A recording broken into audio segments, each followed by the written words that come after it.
It did work better last night. There we go. Yay. Okay.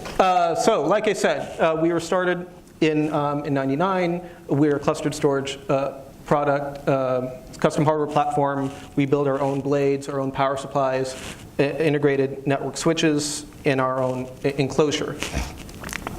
We support a couple of different protocols.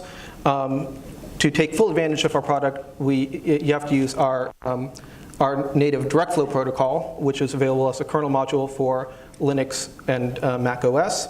And what that does, that allows your client machine to open a bunch of different connections to your bunch of different members of the storage cluster and access things in parallel. And if you don't do that, you can use a legacy protocol using CIFS or NFS. In that case, a gateway. You do point-to-point to the gateway. The gateway does everything in parallel behind the scenes and comes back. I started with Panasas in 2002. I've been doing various hardware-facing things, a lot of drive testing, a lot of failure analysis, all that type of stuff, and I've been a source committer since late 2015. Courtesy of John. I'm not the original author of any of the stuff that I'm talking about today.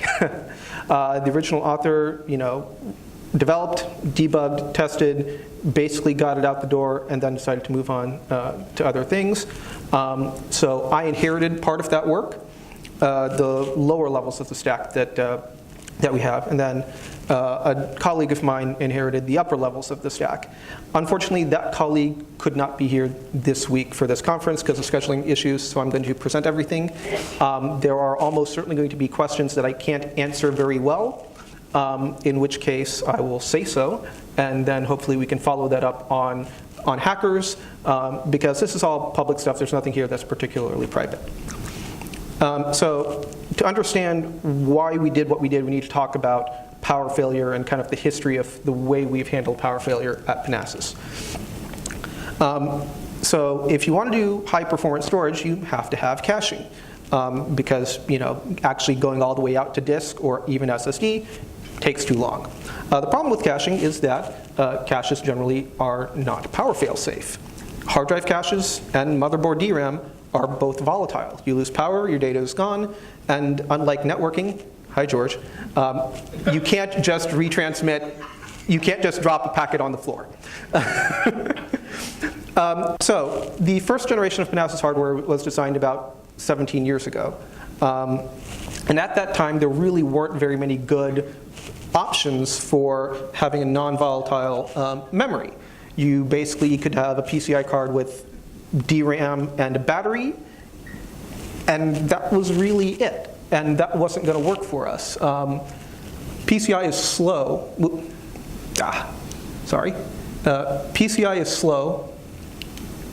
Yeah, you can't even see that. Okay, PCI is slow compared to DRAM. PCI cards, there wasn't room in our custom blade form factor for a motherboard and drives and PCI card. Most of the cards at the time were actually battery-backed DRAM. They weren't actually like saving to something persistent. It was just, I'll stay up as long as this battery lets me, but when that battery dies, you're gone.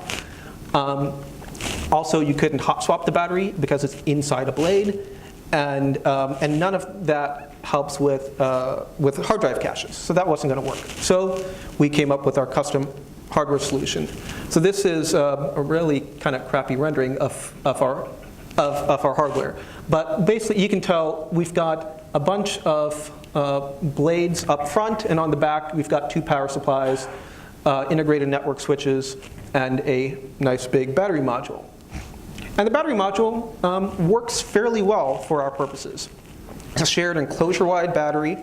When you lose power, when you lose AC input power to the power supplies, they switch to using DC input from the battery, and they deassert their AC good signal.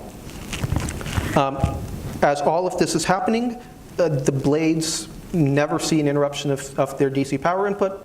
They can run indefinitely on the battery, except that of course the battery will drain eventually. So, and during this time, the CPU, system DRAM, hard drive, drive caches, everything is up and running like normal. we have software which detects the fact that both those AC good signals have been deasserted and says, oh, I'm on the battery, I need to shut down quickly. And so rather than making sure that everything goes into the exact proper final location on the drive, it basically slams over to a reserved space and just streams things out of memory onto disk, and then shuts itself down. And that way you can take advantage of streaming bandwidth versus random throughput on a drive. And then on the way back up, it detects, oh, last time I went down there was a power fail. Let me reconstruct everything into main memory in the proper location and stuff like that. And it's kind of nice. You only have to have one battery module for the entire enclosure, and that battery module is hot swappable, and it's relatively cheap. It's a lead acid battery. I mean, it's like think like a motorcycle battery. But it is not a perfect solution. It is a custom piece of hardware, requires custom monitoring, custom management. Just like with the UPS, these things need to be tested periodically. And because we have the two power supplies, you have to jump through some hoops to make sure that 1 month it tests the battery using one power supply and then the other power supply. And there's all sorts of things there.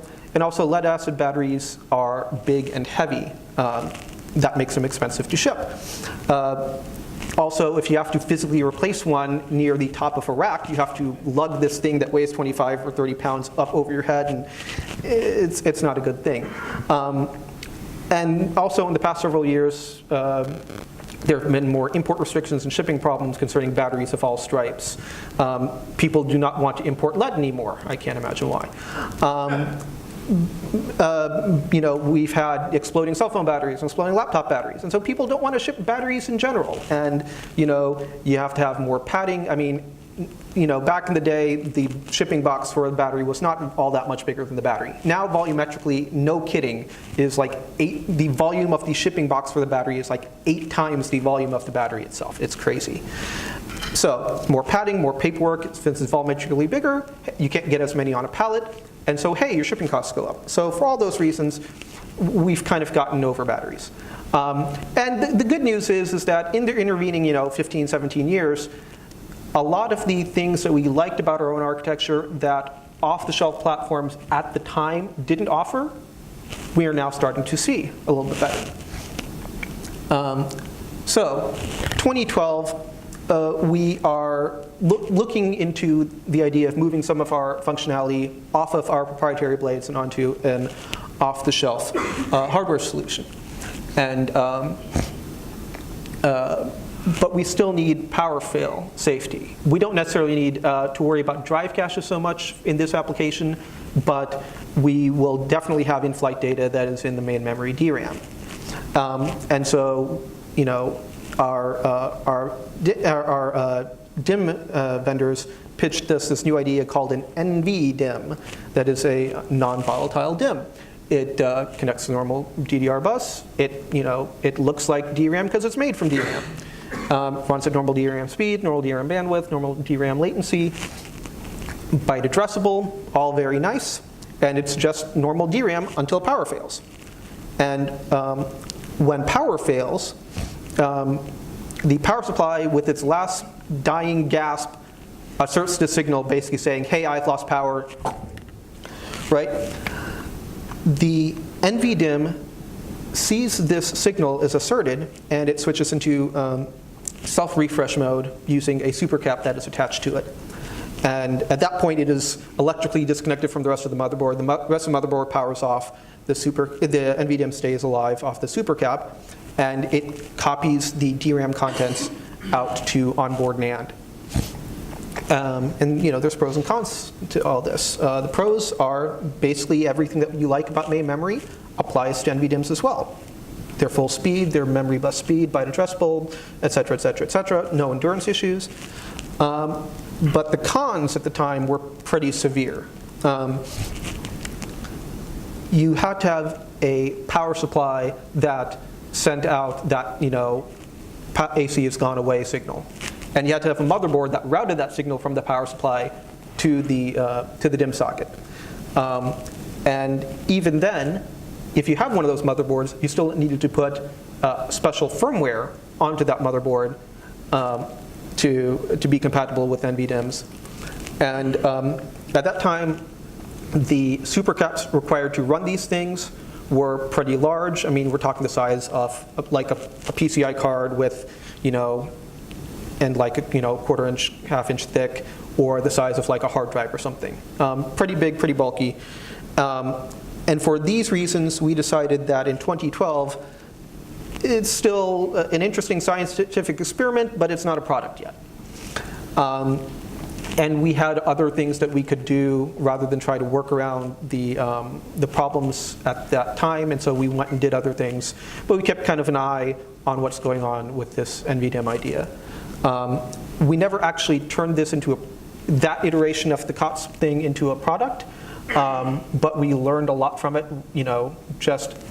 In other parts of it, we did a whole bunch of code cleanup and refactoring, and so overall, even though it never shipped, it was a good product, a good project.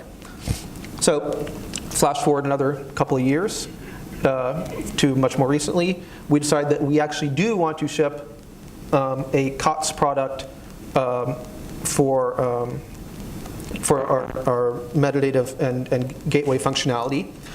This time, we moved up to DDR4, and the DRAM and NAND NVDIMMs are real products. You have vendors who are shipping actual things for revenue, not for beta test. Yeah, I know. The ASICs that they had, which were doing all this, had been, shrunk down. The DIMMs themselves use lower power and all that, and so the supercap packs that were required could be smaller. One of our original concerns that I might have glossed over on the previous slide was supercap life is very dependent on temperature, and there was an open question back in 2012 about, well, how long are these supercap packs going to really last in a data center or within a node that can get pretty hot?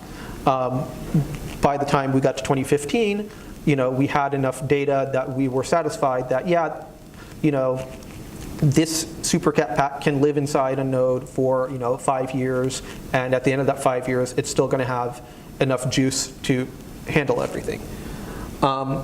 And more importantly, this thing had also been standardized by JEDEC.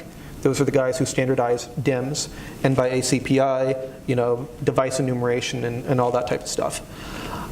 The problem is that the standardizations happened in mid-2015, and you didn't really see full-on, off-the-shelf motherboards which supported everything well, really until 2017. And so the problem is that in 2015, so if you if you've had any background in actually selling hardware-based solutions, you know that there can often be very long lead times. You have to there's logistics and development time and testing, and so we couldn't wait for the JEDEC standard to be finalized and wait for compatible systems to start shipping. We needed to go with this earlier in 2015.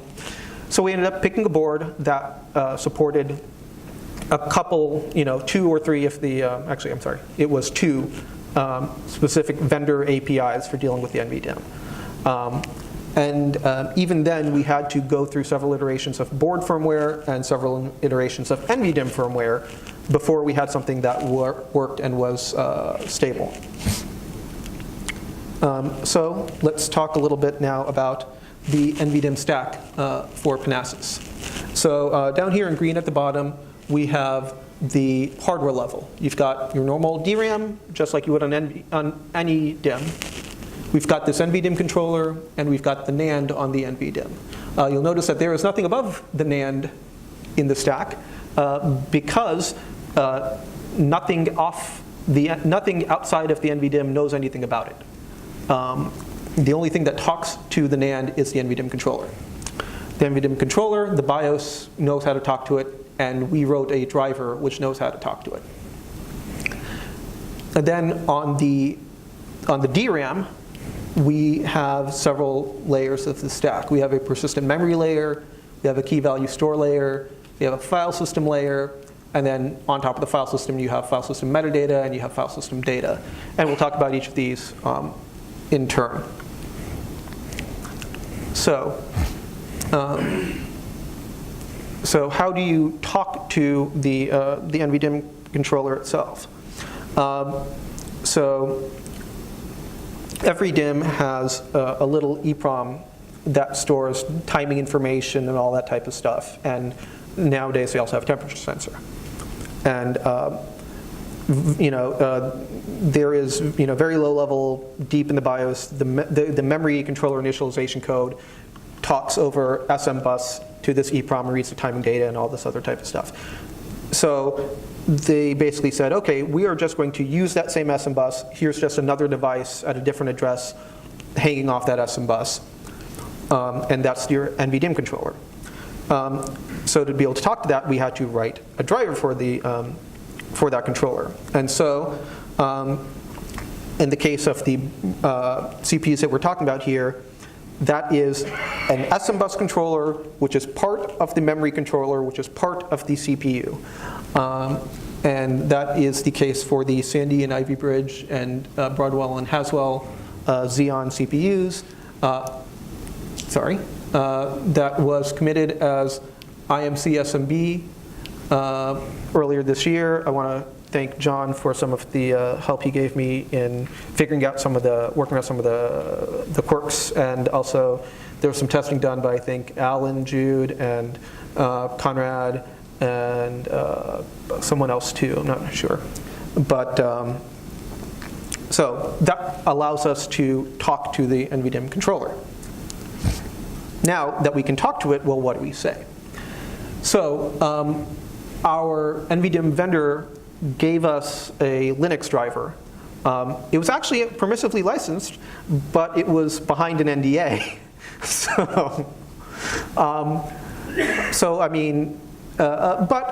In all honesty, we really wouldn't want to upstream it anyway because it was very specific to this proprietary NVDIMM. And by the time we got that driver, the standard, JEDEC had been standardized, and so nobody who didn't already have a product built on this NVDIMM would use this NVDIMM anyway. You just use the standard one. But some of the stuff in that driver and some of the stuff based on the JEDEC specs and all that, we kind of took bits and pieces of all of this and we extracted the JEDEC DIMM driver. This is useful for, there we go. This is useful for finding out asset information about your DIMM, the capacity, the model number, serial number, all that good stuff. So that's the JEDEC DIMM driver, and then we have code which leverages that to do enumeration to find the actual NVDIMM itself. So the NVDIMM driver, once it detects the NVDIMM, it exposes the physical address space as a device node. You can open that device node. You can do read and write to it. They'll do UI move under the hood.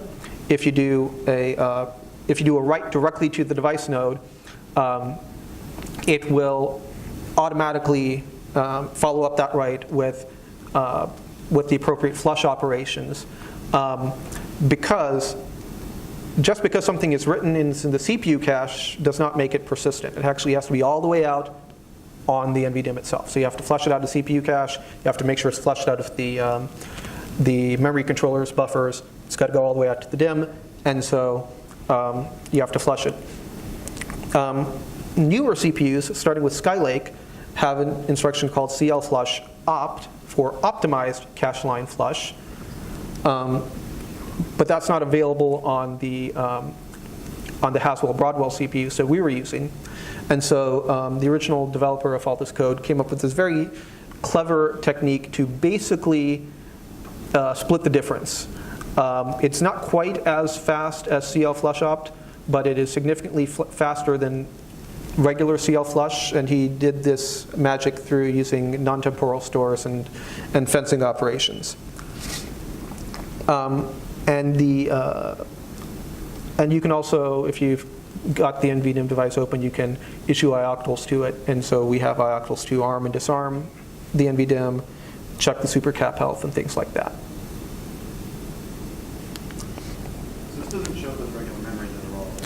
Right, so yeah, so let me talk about that for a minute here. I don't have this on the slides because that was an oversight on my part. But basically, if you have the BIOS configured to know about NVDIMMs, when it sees the NVDIMM, it says, well, you are not normal memory. And so when the kernel asks for the memory map, either using the E820 from using BIOS mode or whatever the EFI, get me the memory table thing is, the physical address range associated with the DRAM on the NVDIMM is marked with a different type code than the normal DRAM and all the normal DIMMs. When the kernel is figuring out the available memory, it only does so based on the things that it knows are normal memory. So it already skips memory that is reserved for PCI or for this or that or the other. And this is yet another thing which is just skipped because, hey, it's not main memory, I'm not going to touch it.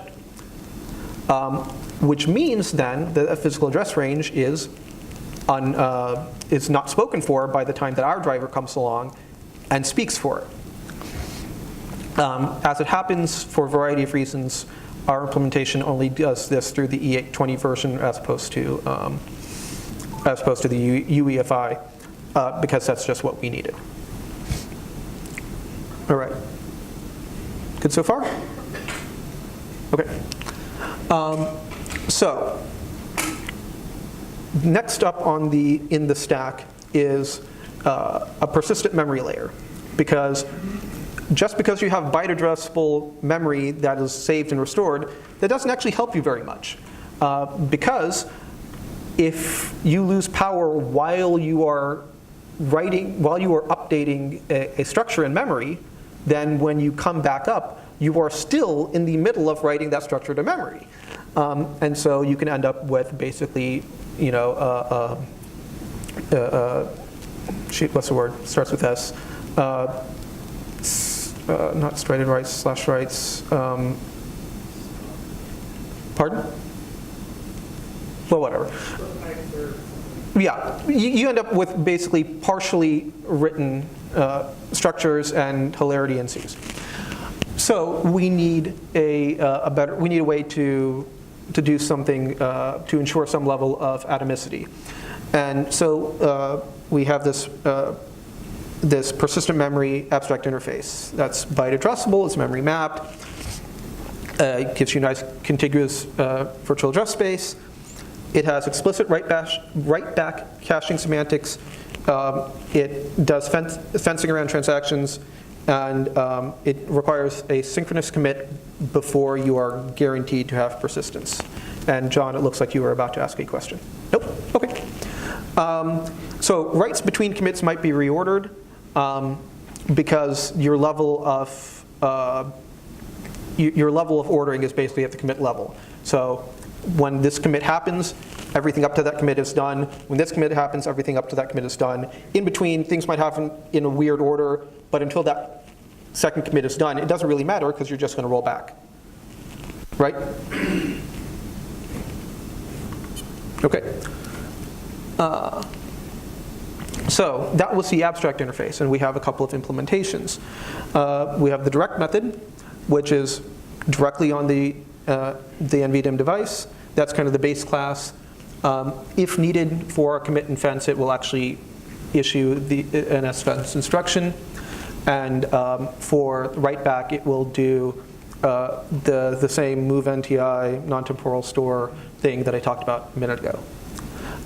We also have an implementation for using mmap to give you persistent memory semantics on a memory map user space file.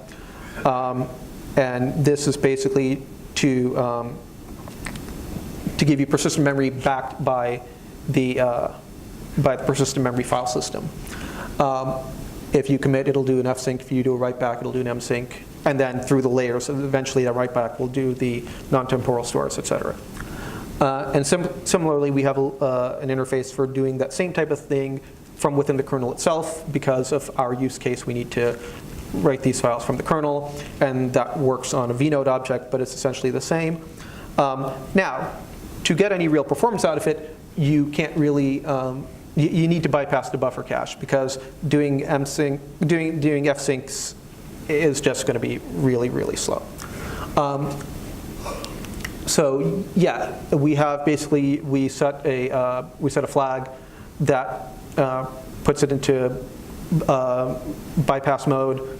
The get pages vnode operation normally would be copying things around. It doesn't. It just changes the mappings to point to the memory on the NVDIMM itself, and then you don't even need to do put pages. So that was the persistent memory layer. Then on top of the persistent memory layer, we have a key value store. It uses 64-bit keys and arbitrarily sized values.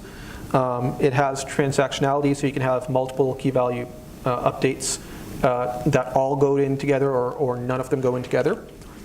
The values are copy on write. They are you've got a sparse tree of block pointers, and every data pointer, every data block has a checksum associated with it. We never modify a reference block in place. That way, if there is a failure in the middle of an update, the original value is still there, and you just roll back. And when you create this key value store, you tell it, how many pairs you expect to have, how many ops you can have within a single transaction, and how granular your data is. So you specify basically a number of data blocks. Those can be fairly small to fairly large, and that's your granularity for us. You need to grow, because again, the values can be arbitrarily large. For each key value pair, you've got a record, it's got a transaction ID, it's got a transaction size associated with it, and it's got some flags, and it's got a checksum. And when you create the key value store, you reserve enough space for all the pairs that you want, plus all the maximum number of in-flight operations. And so that way, when you do a record update, you find a record that's free, you increment the transaction ID, you update the record data, and then you update the record checksum. And if you lose power at any point during this process, well, the record that was being modified has an invalid checksum, and you say, okay, what is find me the record with the same key at the next highest transaction ID, and that's still there because we don't overwrite.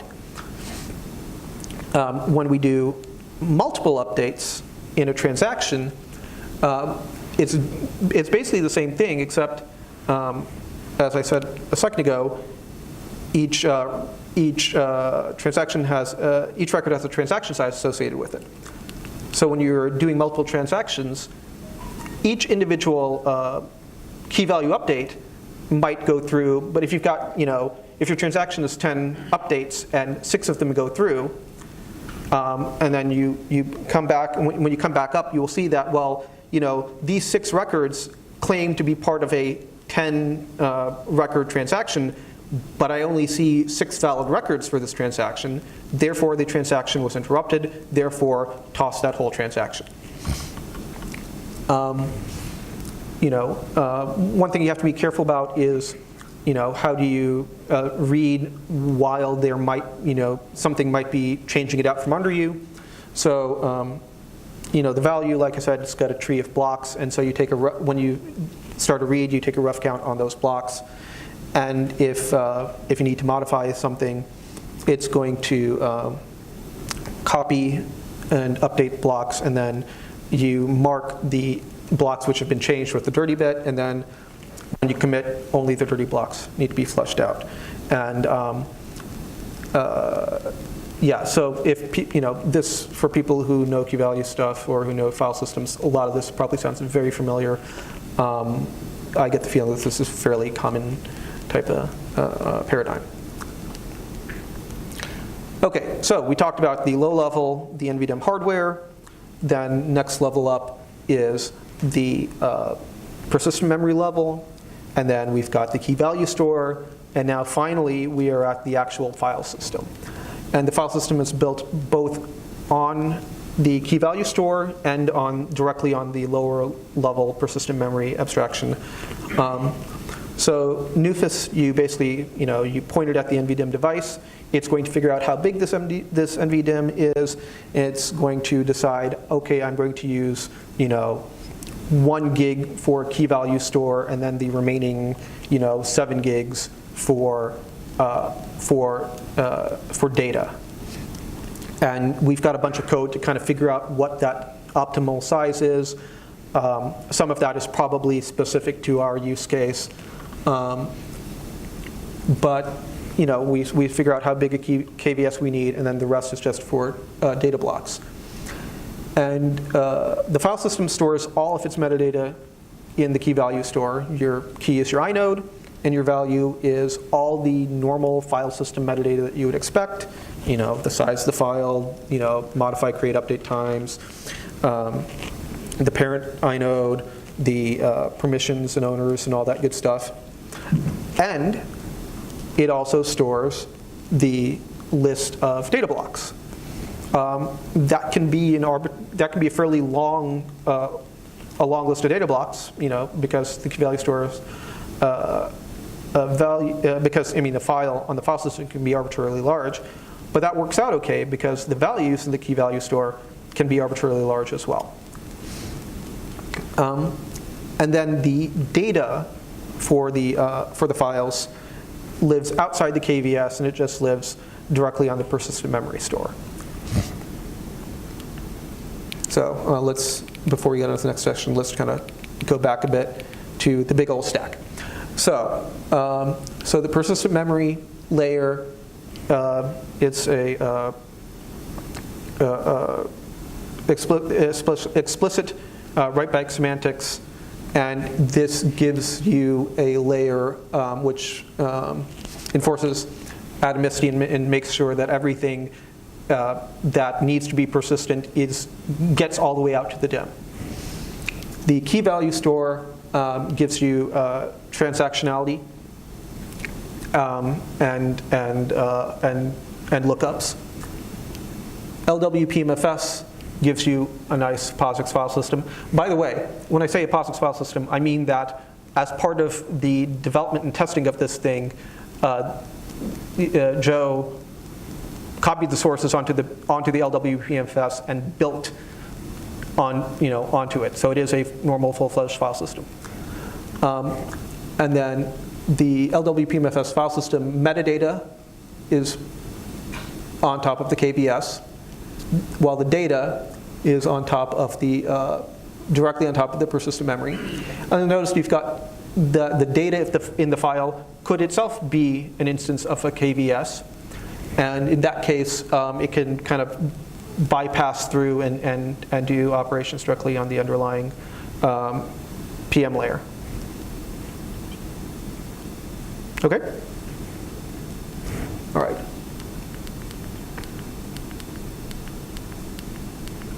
Okay, so standard NVDIMM support.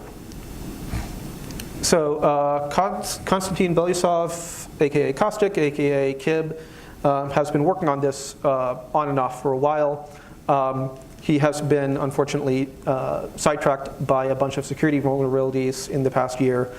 But just this week, as it happens, he did 2 commits related to NVDIMM functionality.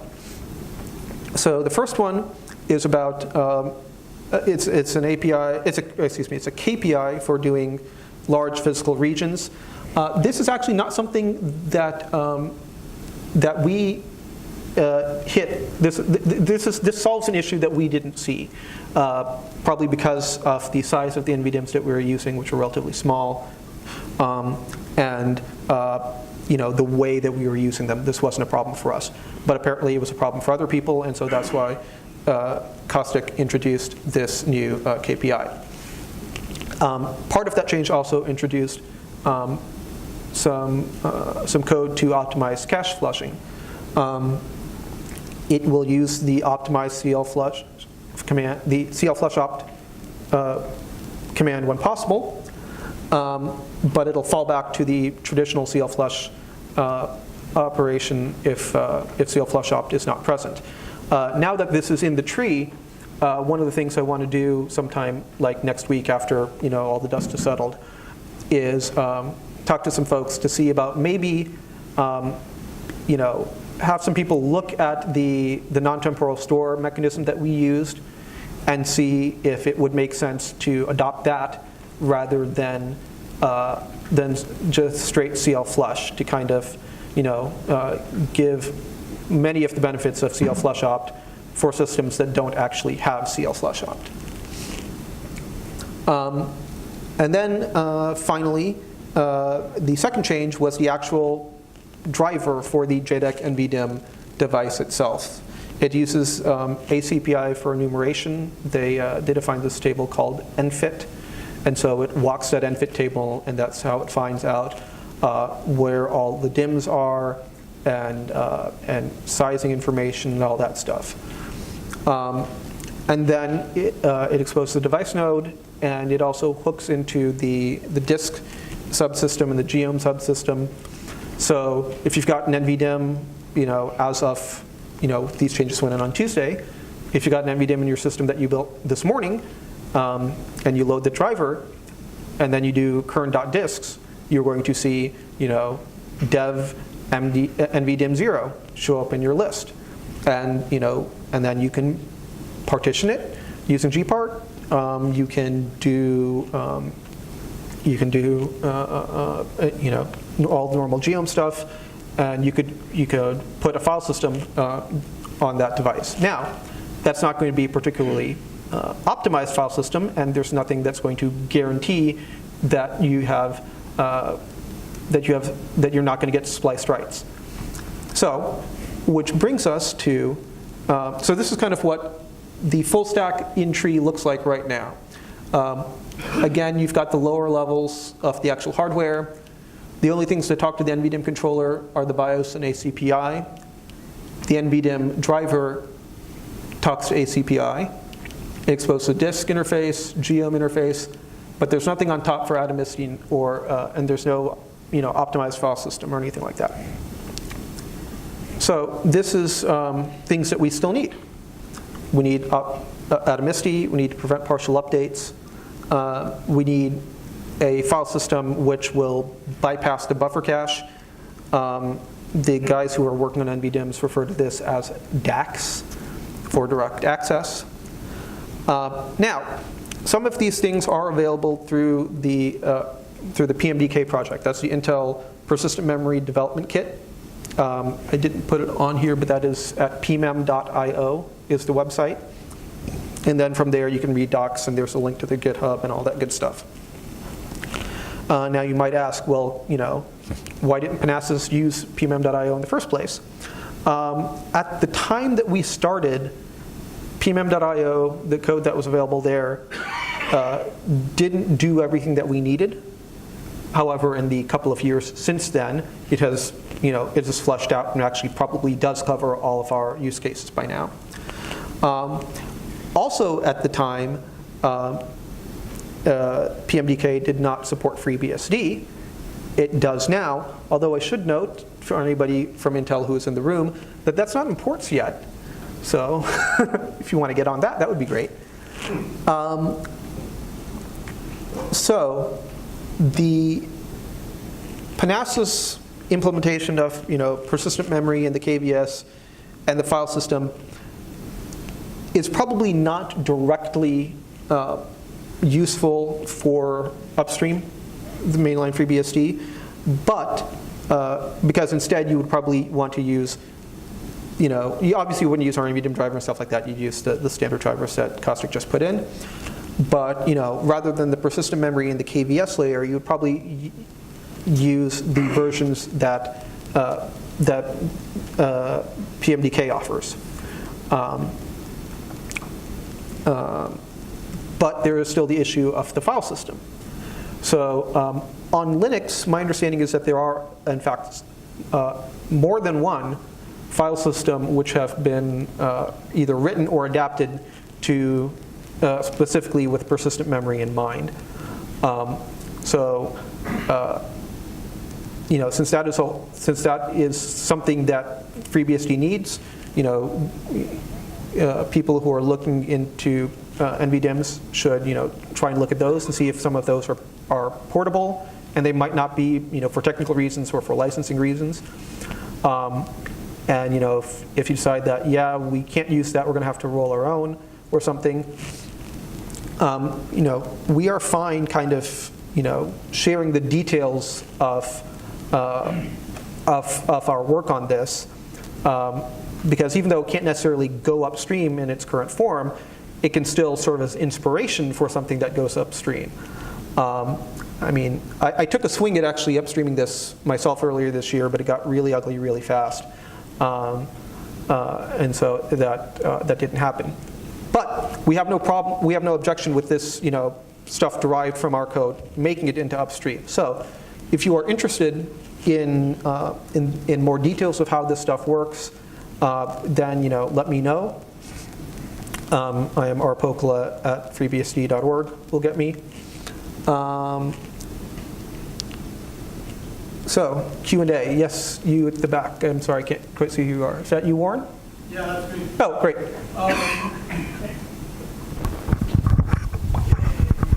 Your question? Oh, the mic. Yes. Somebody didn't follow the rule about sitting close. Mic works for the camera, so it records it. Gotcha. Mic is for the camera. Okay. Okay, so my question is, has there been any work in integrating the NVDIMM with the buffer cache so you can do zero copy to memory out of that so things like send file can be efficient? So the question for those who can hear has there been any work on integrating the NVDIMM with the buffer cache bypass so that you can do like efficient send file? And the answer to that is I have no idea. I just kind of glanced through cost exchanges this morning. I didn't see anything related to cache bypass. Well, wait, hold on. No, I take that back. I think I did see something related to direct map when the NVDIMM driver is doing bioprocessing. Is that what, okay, you're nodding your head, that is what you're looking for. Okay, so yeah, take a look at that second change there, 339391. Thank you. Sure. George up front. Yeah, I actually listened to John. So you said it was difficult to upstream and you didn't think people would want to use it. Could you say a little more about why it was difficult to upstream? Yeah, so the question was, I mentioned that it was kind of difficult to upstream, and George was asking why that was. The way it was originally written, it has some ties into other parts of our code base, for convenience functions and tracing and things like that. It also, the original developer was someone who liked, he liked writing C++ in C, and so there's a lot of kind of object orientation that was that's going on, which is, it's good and it's useful, but it makes the code really hard to read. And for someone like myself who really doesn't know file systems very well to begin with, trying to untangle that and make sense of it in such a way that it would, then make sense of something that you could push upstream, it just wasn't going to happen. If I could spend, a month or two dedicated to doing that, maybe I could do it, but I have other projects to work on. Are there any non-technical reasons like licenses or NDAs? Right, so John was asking about non-technical reasons why you wouldn't upstream it. And the answer to that is no. Not really. Some of the low-level NVDIMM driver stuff couldn't because of like NDAs and stuff, but that's stuff that you wouldn't want anyway because, again, that would be specific to that particular brand and that particular NVDIMM from that particular vendor, which you wouldn't use anyway because you just use JEDEC stuff. But when it comes to the persistent memory layer, KVS, and the file system, that's all purely in-house code. we discussed, I discussed this with my management, a long time ago, and everybody was on board with the idea of this making it upstream for the simple reason that most people want to get things upstream, and that is, if it's upstream, then when things change, we don't have to port it. Whoever is making the global API change is going to fix everything, as part of that change. And so that reduces our porting effort. I mean, that's why people upstream, their private patches anyway. So yeah, we would have no problem from a licensing or IP standpoint from doing that. It's, it's purely technical resources.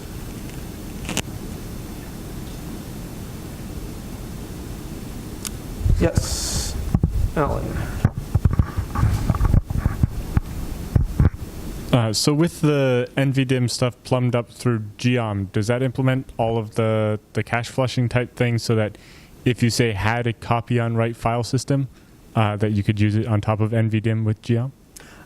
So for people who can hear, Alan was asking about if the NVDIMM code that Caustic submitted implements the Geom interfaces for doing cache bypass, so that if you had a cow file system that you could use it on NVDIMM and have it behave correctly. And the answer to that is I'm not really sure. Okay. You'd have to look more closely at it. You know file systems better than I do. He's shaking his head, but he's also committed changes to upstream OpenCFS. So who you're going to believe?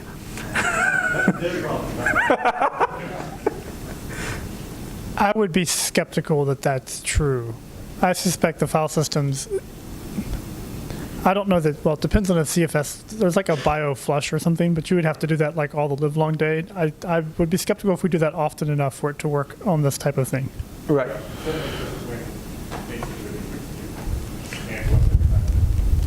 Right. It might, but that would be interesting. You're welcome to kernel your data. Yeah. I mean, on the other hand, ZFS, does inherently have the concept of transactions and, transaction boundaries and everything like that. And so it is possible that there's a way to map that into a persistent memory layer. The problem is that right now upstream does not have a persistent memory layer in the tree. And so, like I said, the PM layer is something that's lacking, and then you might be able to just do a PM and then ZFS for the file system, but you still need that PM layer there. And again, I think you can get something pretty much like that now through PMDK.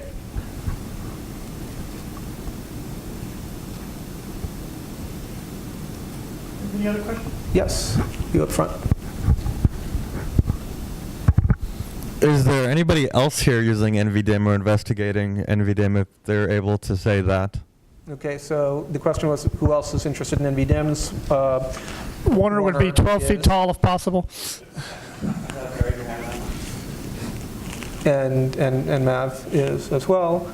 So that is Panasas, me, that is Netflix, that is IX. Anybody else? Intel. Yes. Yes, Warner.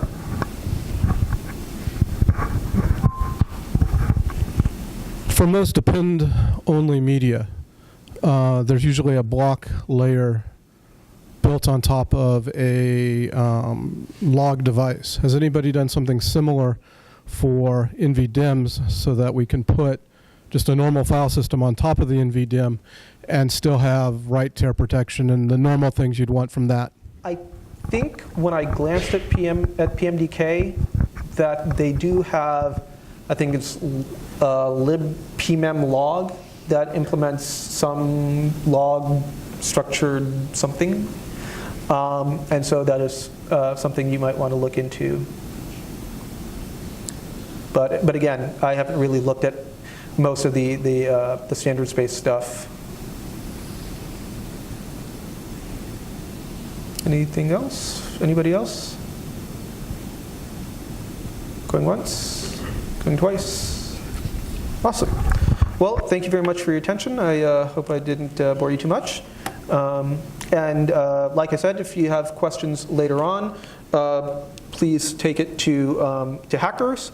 And if you want the slides, they are up on my FreeBSD.org server. Yeah.